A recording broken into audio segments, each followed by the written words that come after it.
Auto ఎక్కడి దాకా వెళ్తుందండి? నన్ను తోలమంటారా? బాబాయ్ నేను ఓట్ల కోసం రాలేదు. మరి ఈసారి ఫ్యాను వేస్తున్నారా? వేస్తున్నారా? సునీల్ గారు తెలుసా? నమ్ముతున్నారా? నమ్మకం ఉందా? ఇప్పుడు పిల్లలకి ఏం చేశారు? ఇటువంటి పిల్లలకి ఏం చేసారు మరి సర్కారు?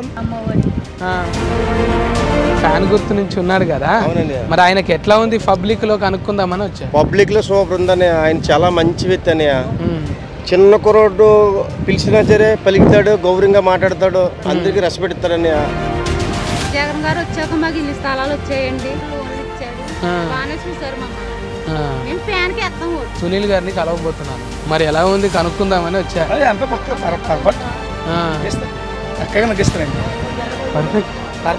అమ్మా మనం సునీల్ గారి దగ్గరికి వెళ్తున్నామండి. మనలో మన మాట. మరి ఈసారి సునీల్ గారి పరిస్థితి ఏంటి? అది ఎవరో బయటపడలేదు, ఎవరో ఓపెన్ అవ్వట్లేదు.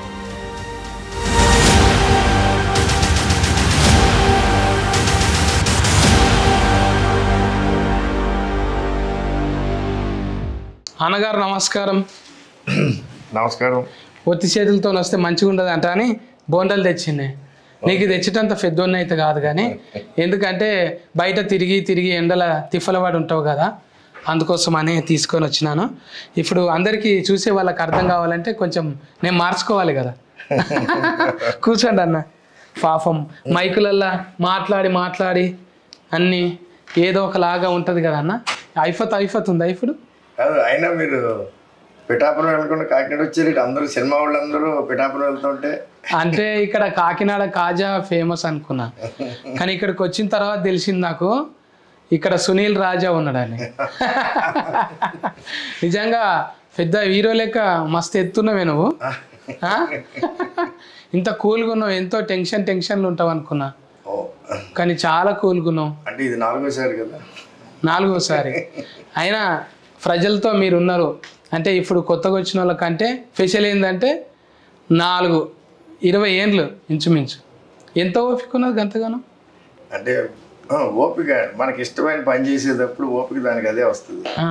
సో ఇక్కడ నేను ఎంపీగా ఉండాలి, ఒకసారి ఒక 5 ఏళ్ళు చేసి ఎవరు చేయని విధంగా చేయాలి ఒక ఆలోచనతో ఉన్నవాడిని కాబట్టి ట్రై చేస్తూనే ఉన్నాను. ఎందుకంటే మా పెద్దలు చెప్తా ఉండేవాళ్ళు, ఒరే పడిపోవటం అందరూ పడిపోతారు, పడిపోయి లేకపోతే తప్పు, మన క్యారెక్టర్ చెప్పేది అదే. సో పడిన ప్రతిసారి లెగుస్తూనే ఉన్నాం. కాదన్న ఇప్పుడు అంటే ఆల్రెడీ డెవలప్మెంట్కు ఏమనుకోవద్దు, మనసులో ఉన్నాయని అడిగేస్తున్నాను. మరి మీరు అంటే మీకు అది నాకులాగా మీరు కూడా ఇక్కడే భాష యాస మీకు బాగా ఇష్టం అంట విన్నాను నేను. అంటే ఎవరన్నా కూడా అలాగే అండి ఏమండి ఇవన్నీ మీకు భాషలో ఉన్నాయని విన్నాను. అంటే ఊరి మీద మమకారమా అంతగానం? అయ్యా ఈ ప్రాంతం మీద, నేను పుట్టి పెరిగిన ప్రాంతం, చిన్నతనం నుంచి ఇక్కడ బాగా ఇష్టంగా పెరిగాను. అలాగే నేను అబ్రాడ్ వెళ్ళినప్పుడు, నేను స్కూల్ డేస్ లో చదువుకుంటున్నప్పుడు కానీ, నేను లండన్ లో ఉన్నప్పుడు కూడా మా ఫ్రెండ్స్ చాలా మంది ఇండియా నుంచి, ఎస్పెషల్లీ తెలుగు వాళ్ళు ఉన్నవాళ్ళు, నా భాషకే చాలా మంది ఫిదా అయిపోయేవాళ్ళు. ఒకసారి సునీల్ అంతా కూర్చుని మాట్లాడాలి భలే ఉంటుంది ఈ నేస అనేవాడు. మళ్ళీ ఊరు వెళ్ళినట్టుగా ఉంటది, కాజా తిన్నంత మజా వస్తుంది. అంటే మీకు లేనివి కావన్న అన్నీ ఉన్నాయి. విమానంలో దినం తిరగొచ్చు మీరు, విమానంలో ప్రయాణానికి మీకు అంతగానం ఉంది. ఆయన కూడా వీధుల్లో తిరగాలన్న ఆలోచన ఎలా వచ్చింది? ముఖ్యంగా నా పరిధిలో అది ఆంటర్ప్రెనర్గా కానీ వ్యాపారవేత్తగా కానీ ఎంతవరకు వీలుంటే అంతవరకు సోషల్ కార్యక్రమాలు చేస్తూనే వస్తూ ఉన్నాం గత ఇన్ని సంవత్సరాల్లో. కానీ నా చిన్నతనం నుంచి ఒకటి ఉండిపోయింది. ఎందుకంటే ఒక పాలిటీషియన్గా మంచి ఆలోచనలతో మంచి ఉద్దేశంతో ఉండి అట్లీస్ట్ ఒక ఆదర్శంగా చూపించాలి ఒకసారి చేసి. ఎందుకంటే మా వాళ్ళని చాలా దగ్గర బంధువుల్ని చాలామంది రాజకీయ నాయకులుగా చూశాను. వాళ్ళందరికీ గొప్ప గొప్ప అవకాశాలు వచ్చి, అంటే ఎందుకంటే ముఖ్యంగా ఎక్స్పోజరు, కొంచెం ఎడ్యుకేషన్ బ్యాక్గ్రౌండ్, కొంచెం ఆంటర్ప్రినర్షిప్ బిజినెస్ బ్యాక్గ్రౌండ్, ఇవన్నీ ఉండటం వల్ల ఏంటంటే కొన్ని చాలా ఆలోచనలు వేరేగా ఉంటాయి, మనం చేయగలిగే కార్యక్రమాలు కూడా వేరేగా చేసి, సో అదేదో ఒకసారి డెమాన్స్ట్రేట్ చేయాలి ఒక మంచి ఉద్దేశంతో రాజకీయాల్లోకి వస్తే మనం ఒక ప్లాట్ఫామ్ సెట్ చేస్తే తర్వాత వచ్చిన వాళ్ళు దాన్ని నెక్స్ట్ లెవెల్ తీసుకెళ్ళగలుగుతారు మీ హైదరాబాద్ మాదిరిగా. ఎందుకంటే హైదరాబాద్ ఒకసారి డెవలప్మెంట్ రోడ్ మ్యాప్లో ఉన్న తర్వాత ఏ ముఖ్యమంత్రి వచ్చినా అది డెవలప్ అవుతూనే ఉంటుంది. అలాగా కాకినాడని మనం ఒక స్టేజ్కి ఒక లెవెల్కి తీసుకెళ్ళి పెట్టాను అనుకోండి, ఆ తర్వాత వచ్చి ప్రతి నాయకుడు అక్కడి నుంచి పని చేసుకుంటా ముందుకు తీసుకెళ్ళగలుగుతాడు. సో అదే ఆలోచనతో ప్రయత్నం చేస్తూ ఉన్నాం. అదే అంటే ఇప్పుడు మామూలు వాళ్ళకి అర్థం కావాలంటే మేమైతే వృత్తుల మీద కొంచెం అదే వృత్తిలో నైపుణ్యం పెంపొందించుకోవాలని చెప్పి డెవలప్మెంట్ చేస్తారు. మీరు అట్లా కాకుండా వీళ్ళను ఎబ్రాడ్ తీసుకుపోవాలి, వాళ్ళకు అంటే సొంతం ఇప్పుడు వ్యవసాయదారుని కొడుకు వ్యవసాయదారం చేయాలనుకోడు, ఇంకోలాగా మీరు ఆలోచన విధానం ఎట్లొచ్చింది అది?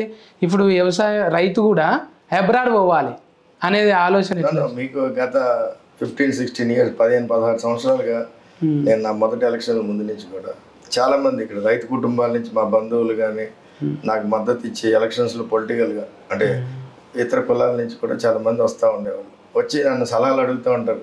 ఎందుకంటే గ్రాడ్యుయేట్ అవగానే మా ఊరికి ఉద్యోగం ఇప్పించారు. చాలా మంది ఉద్యోగాల కోసం వస్తూ ఉంటారు. ఇంచుమించు అందరికి నేను ఫస్ట్ ఇచ్చే అడ్వైజ్ ఏంటంటే, బాబు నీకు ఎంత ఆస్తి ఉందని అడుగుతాను. 2 ఎకరాలు 3 ఎకరాలు అన్నాడు అనుకోండి, మీకు తినడానికి ఎంత కావాలి, 1 ఎకరం 2 ఎకరాలు అది పెట్టుకుని మిగిలింది అమ్మేసి మీ అబ్బాయిని అబ్రాడ్ పంపించండి చాలా మందికి సలహాలు ఇస్తూ ఉండేవాడిని. అలాగే సలహాలు పాటించి నాకు తెలిసి చాలా మంది ఉన్నారు. ఇవాళ వాళ్ళందరి పరిస్థితులు ఎందుకంటే 17 ఏళ్ళు అయ్యేటప్పటికి చాలామంది చాలా సక్సెస్ఫుల్గా అబ్రాడ్లో సక్సెస్ అయిన వాళ్ళు ఉన్నారు. వాళ్ళందరికీ ఏంటంటే నేను చెప్తా ఉండేవాడిని, మరి మీ ఓట్లు మీరు ఇక్కడ ఉద్యోగం చేస్తే ఇక్కడ మీ కుటుంబాన్ని బాగా చూసుకోగలరు. అదే మీరు అమెరికా వెళ్ళో లేదా యూరోప్ వెళ్ళో అక్కడ చదువులకు ఉద్యోగం చేస్తే మీతో పాటు మీ బంధువుల కుటుంబాలను కూడా బాగా చూసుకోగలుగుతారని చెప్పేవాడు. అది ఒకటి. రెండోది, అక్కడ ఒక 4-5 ఏళ్ళు పనిచేసి వచ్చిన తర్వాత ఆ ఎక్స్పోజర్తో తప్పకుండా మన దేశానికి వచ్చిన తర్వాత మన ప్రాంతానికి వచ్చిన తర్వాత వాళ్ళు ఆలోచన విధానం కానీ వాళ్ళ పనితీరు కానీ చాలా చాలా డిఫరెంట్గా ఉండి మన దేశానికి కూడా బాగా ఉపయోగపడుతుందని ఎప్పుడు చెప్తా ఉంటాం. డాలర్స్ అన్ని రూపీస్ కింద కన్వర్ట్ అయ్యి మనకే డెవలప్మెంట్ అవుతుంది. అంటే 1000 మందిలనే ఉన్నారు. మీకు ఆల్రెడీ ఈ లాక్అవుట్ అయిన చక్కెర ఫ్యాక్టరీని కూడా కొనుక్కున్నారంట కదా? అవును, ఎందుకంటే అది ఒక 4-5 ఇయర్స్ బ్యాక్ నా దృష్టిలోకి వచ్చి నాకు తీసుకొచ్చారు.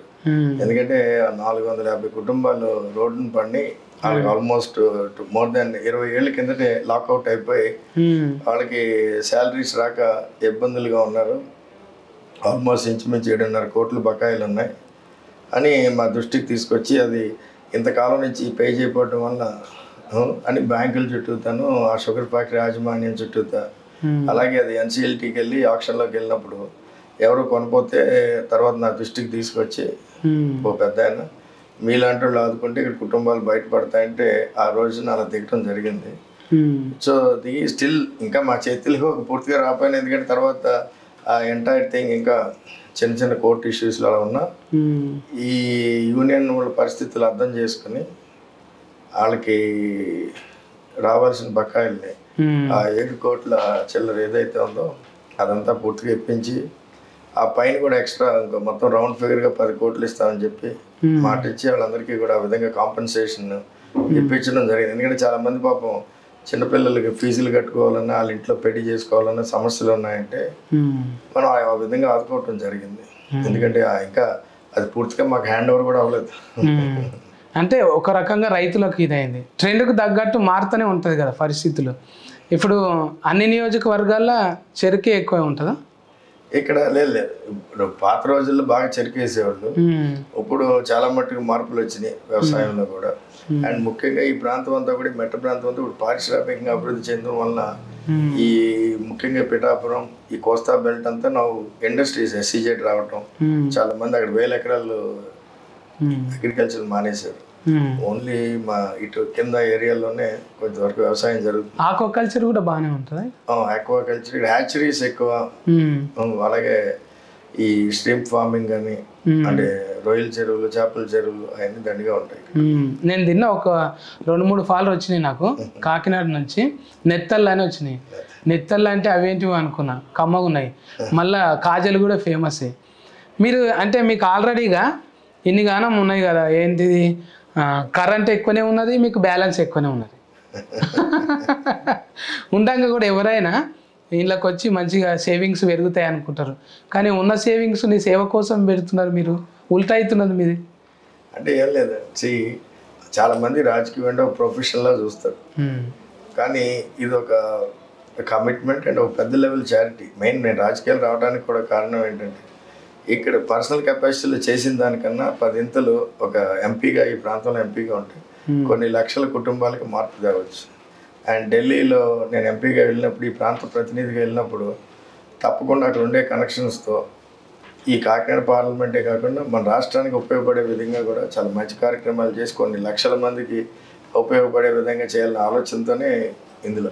అంతేగాని నా పేరు పక్కన ఒక ఎంపీ కావాలి, ఎమ్మెల్యే కావాలని ఇప్పుడు ఆ సరదా అయితే లేదులే.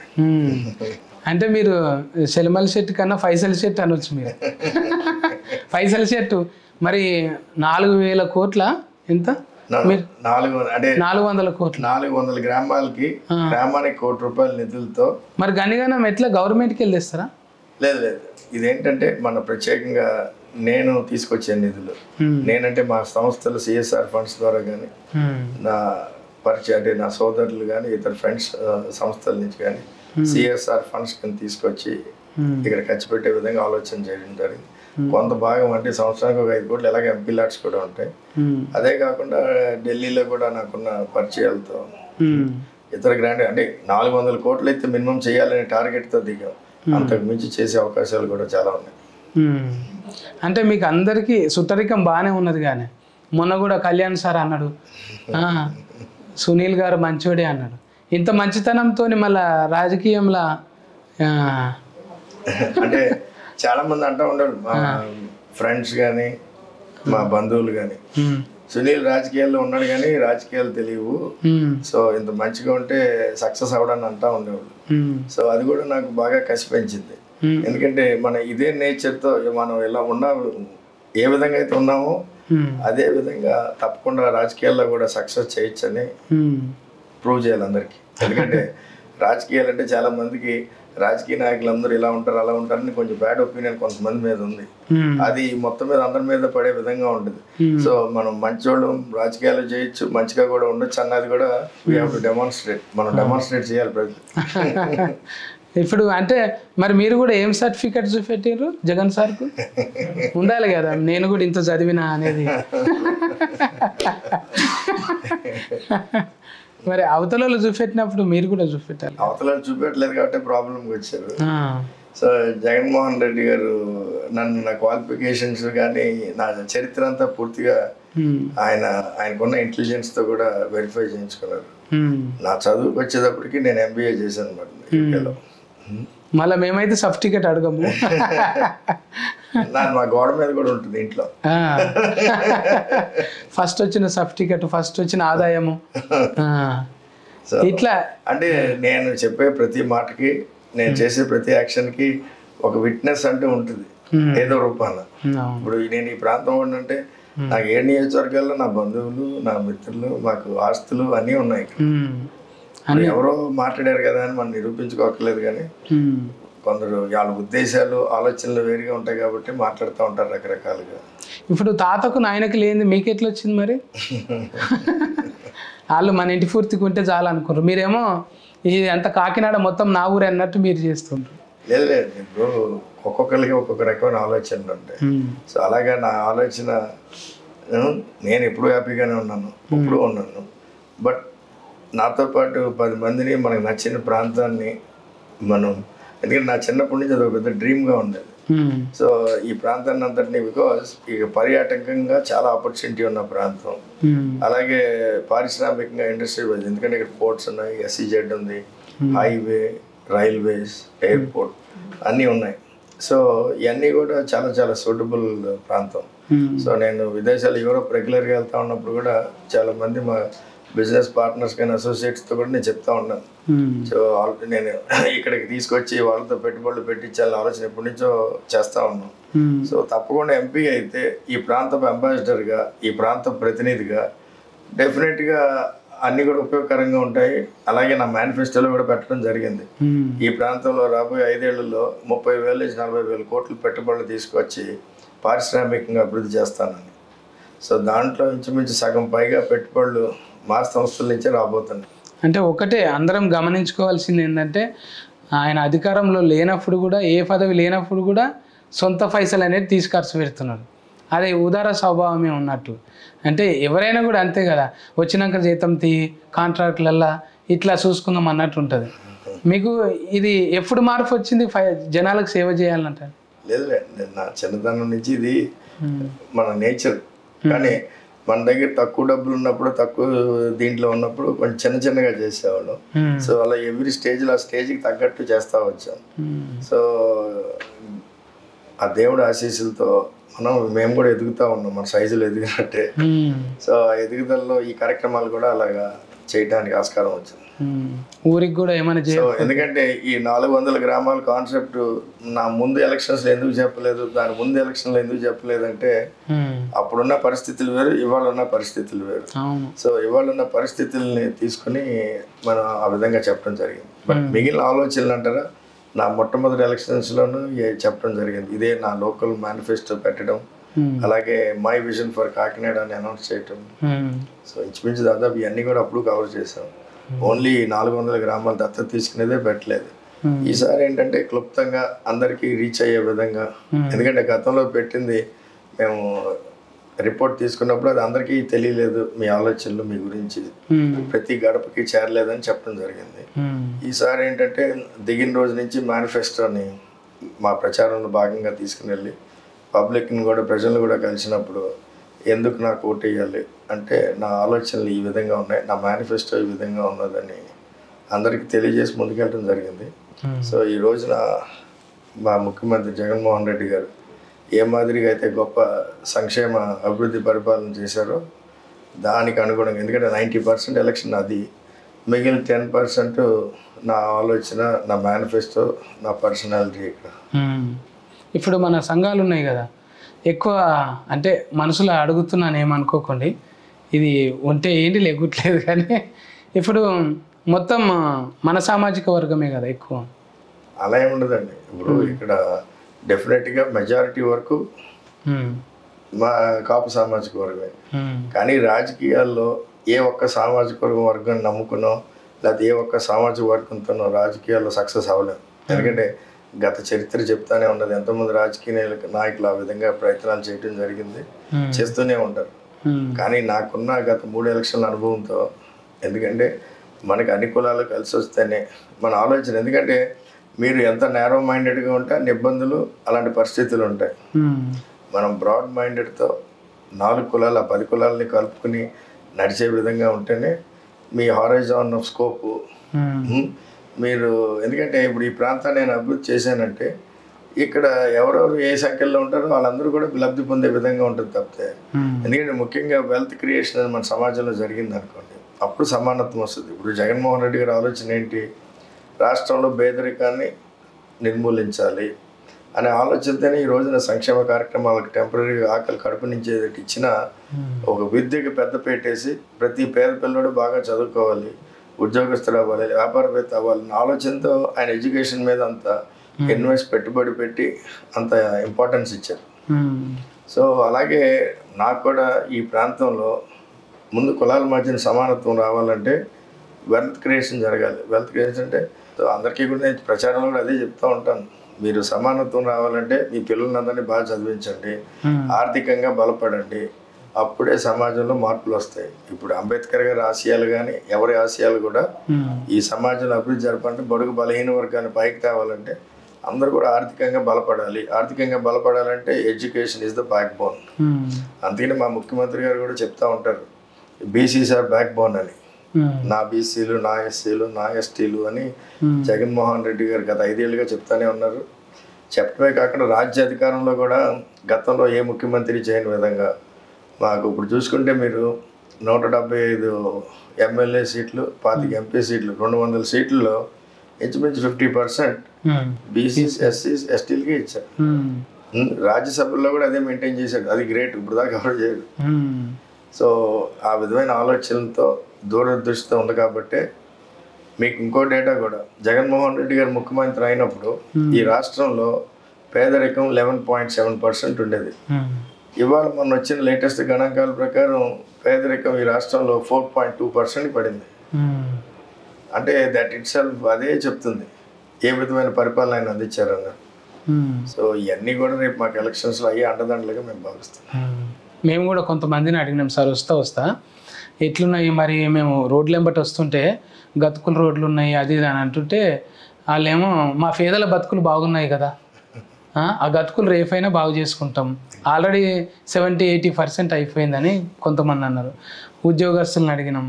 తర్వాత ఇప్పుడు మహిళలకు మనం ఏం చేస్తున్నాం సార్ మన మేనిఫెస్టో మొత్తం జగన్మోహన్ రెడ్డి గారు చేసే ఈ సంక్షేమ అభివృద్ధి పరిపాలన అంతా కూడా మహిళలు సెంట్రిక్ గానే చేస్తూ ఉన్నారు. ఎందుకంటే డైరెక్ట్ డెబిట్ ద్వారా వెళ్ళే ప్రతి కార్యక్రమం, మహిళా ఆసరా కానీ, అమ్మ ఒడి కానీ, అలాగే కాపు నేస్తం కానీ, అంటే అన్ని కులాలకి ఇచ్చే మత్స్యకార భరోసా కానీ, ఇవన్నీ కూడా మహిళలను ఉద్దేశించి మహిళల అకౌంట్ల ద్వారానే. ఎందుకంటే జగన్మోహన్ రెడ్డి గారు ఎప్పుడు నమ్ముతూ ఉంటారు, మన ఇంటి ఆడవాడికి కత్తెన వేస్తే ఇల్లంతా ఎప్పుడు బాగుంటుంది. సో అలాగా ఆ విధంగా అందుకని ఆయన మీటింగ్లో కూడా చెప్తారు కదా, సభల్లో కూడా నా స్టార్ క్యాంపైనర్లు ఈ రాష్ట్ర మహిళలని. సో ఆయన మహిళలందరికీ పెద్ద ఎత్తున గౌరవిస్తారు.